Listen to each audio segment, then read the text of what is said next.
ഇന്നത്തെ മനോഹരമായ നല്ലൊരു പിക്ചറിലോട്ടും അതുപോലെ ഇന്നത്തെ ദിവസത്തിലോട്ടും എൻ്റെ കൂട്ടുകാർക്ക് സ്വാഗതം. ഉച്ചക്ക് ഊണ് കഴിക്കാൻ പോയപ്പം ചുമന്ന ചെമ്പരത്തിപ്പൂവൊക്കെ വിരിഞ്ഞ് കണ്ടപ്പം ആ വെയിലത്ത് ചാറ്റമഴയത്തൊരു ഫോട്ടോ എടുത്തതാണ്. ഞാൻ എപ്പോഴും ഓരോ ബോക്സും മാങ്ങയൊക്കെ കാണിക്കുമ്പം എനിക്ക് ആരെങ്കിലുമൊക്കെ തന്നതാണ് എന്നാണ് ഞാൻ കാണിക്കുന്നത്. ഇന്നലെ അത് മറിച്ചാണ് കേട്ടോ. ഞങ്ങളുടെ സ്വന്തം മാവിലുണ്ടായ നല്ല മധുരമുള്ള മാങ്ങയാണ് കേട്ടോ.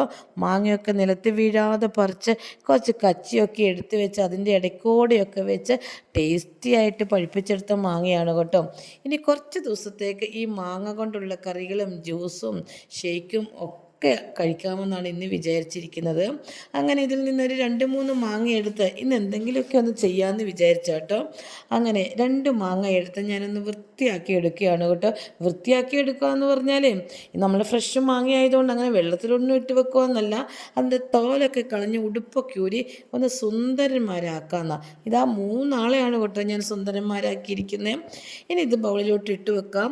ഇട്ടതിന് ശേഷമേ ചെറിയ കഷ്ണങ്ങളാക്കി കത്തി എടുത്ത് നമുക്കൊന്ന് കട്ട് ചെയ്ത് കൊടുക്കാം. കത്തി കൊണ്ടൊന്നും കട്ട് ചെയ്യണ്ട, കൈ കൊണ്ട് ഞെരണ്ടിയാൽ മതി കേട്ടോ. എന്നാലും വേണ്ട ഇരിക്കട്ടെന്നേ, കത്തി ഉപയോഗിച്ചേക്കാം. അത് ഞാൻ മിക്സിയിൽ ഒരു ജാറിലോട്ട് ഇട്ട് കൊടുത്തു കേട്ടോ. നന്നായിട്ട് പൾപ്പ് നന്നായിട്ട് റെഡി ആവുന്നത് വരെ നമുക്കൊന്ന് അരച്ചെടുക്കാം. ഒരു തുള്ളി പോലും വെള്ളം ഒന്നും ചേർക്കേണ്ട കേട്ടോ. ഒരു സാധനം ഇതിലോട്ട് ഞാൻ ചേർക്കുന്നില്ല. ഞാൻ ആകെ ഇതിലോട്ട് ചേർക്കുന്നത് കുറച്ച് നല്ല ഒന്നാന്തരം ഫ്രഷായിട്ടുള്ള ഐസ്ക്രീമാണ് കേട്ടോ. ഇങ്ങനെ ഐസ്ക്രീം വെറുതെ കഴിക്കുമ്പം ടോൺസിലിൻ്റെ പ്രശ്നങ്ങളോ അതുപോലെ തൊണ്ടയ്ക്ക് വേദനയോ പനിയോ ഒക്കെ ഉള്ളവർക്കൊരു ബുദ്ധിമുട്ടാണ്.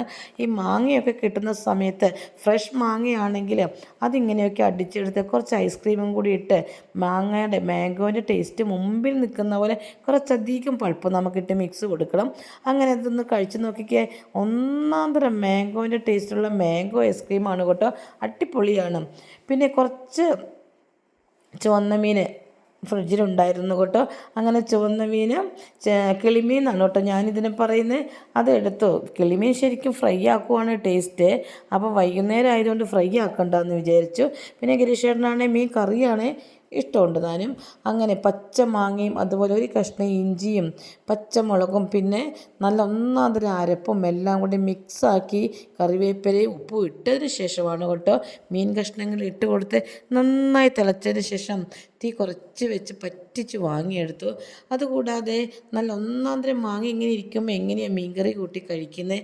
അങ്ങനെ നല്ല മാങ്ങ കഷ്ണം പൂളിയെടുത്ത് നമ്മൾ പച്ചമുളകും അതുപോലെ കുറച്ച് സവോളയും കുറച്ച് ഉപ്പും എല്ലാം കൂടി ഇട്ട് ഞെരണ്ടി പിഴിഞ്ഞെടുത്ത് ഇത് കഞ്ഞി കുടിക്കാനൊരു 1-1.5 രുചിയാണ് കേട്ടോ. ഇതൊക്കെ കഴിച്ച ആൾക്കാർക്ക് ഒരിക്കലും നാവിൻ്റെ തുമ്പിൽ നിന്ന് ഇതിൻ്റെ ഒന്നും രുചികൾ പോകില്ല. യാതൊരുവിധ കണ്ടാമിനേഷനും ഒന്നുമില്ലാത്ത ഫ്രഷായിട്ടുള്ള മാങ്ങാപ്പഴം പച്ചടി.